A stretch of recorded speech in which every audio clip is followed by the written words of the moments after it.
We begin in Pretoria, the capital of South Africa. It's November 2022, and Ethiopian government officials are in discussion with the leaders of the TPLF. War had been raging between the Ethiopian state and the TPLF since November 2020, when TPLF fighters attacked the Northern Command headquarters in Mekelle in the Tigray region of Ethiopia. Soldiers were killed and abducted, arms and ammunition were stolen. After 2 years of fighting, much of which took place in the Amhara and Afar regions, and when the TPLF were on the defensive, the two sides agreed to discuss terms for a ceasefire under the stewardship of the African Union.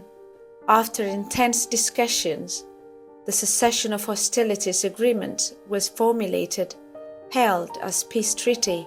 It was signed by both parties on the 2nd of November 2022 and became effective on the 3rd, 2 years to the day after hostilities began.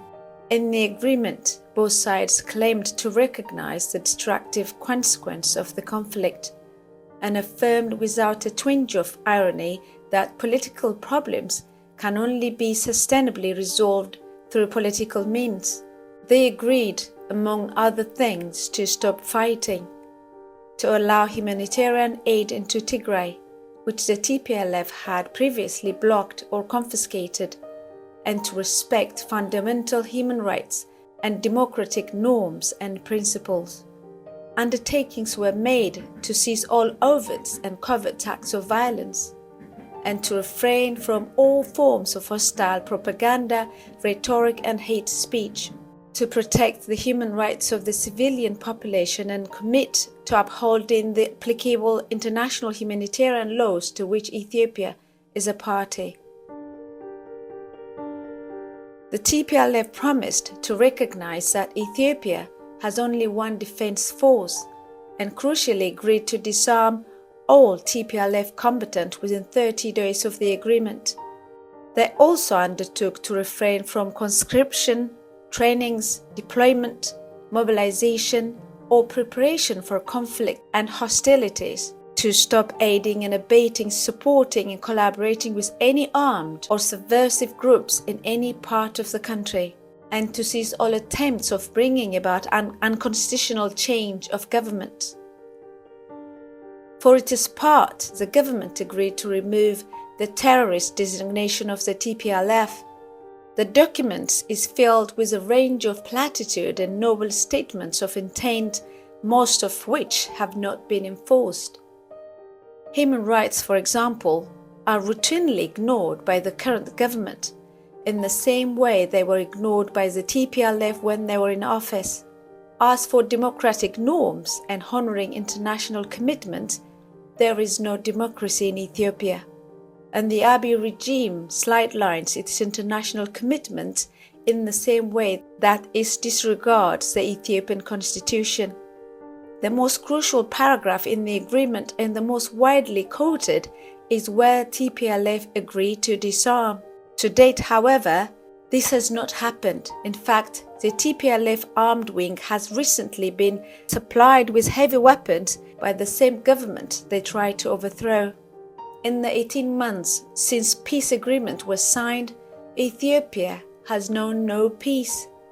State-sponsored violence targeting Amhara community living in the Oromia region has taken place, resulting tens of thousands of deaths and millions of displaced people. Hundreds of thousands of Amhara have been arrested without charge, and the Amhara Special Force has been disbanded, and the armed conflict between Amhara Fano and the government forces has erupted. In recent weeks, TPLF forces have been attacking towns in northern Amhara, with the intention of expanding the border between Amhara and Tigray and assimilating Amhara land into Tigray. The TPLF claim this was agreed in the Pretoria talks, but within the Pretoria agreement there is no mention of land deal, no mention of territorial change, no mention of the TPLF expanding its kingdom, no mention of allowing the armed wing of the TPLF to retrain weapons.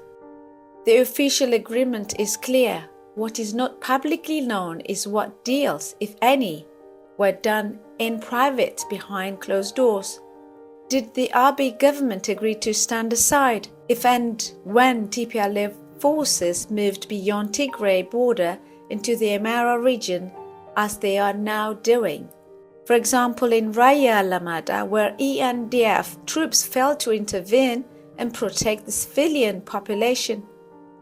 Furthermore, did the government commit to disarm the Amhara Special Force and to remove any obstacle to the advance of TPLF forces from Mekelle to Raya Alamata via Pretoria?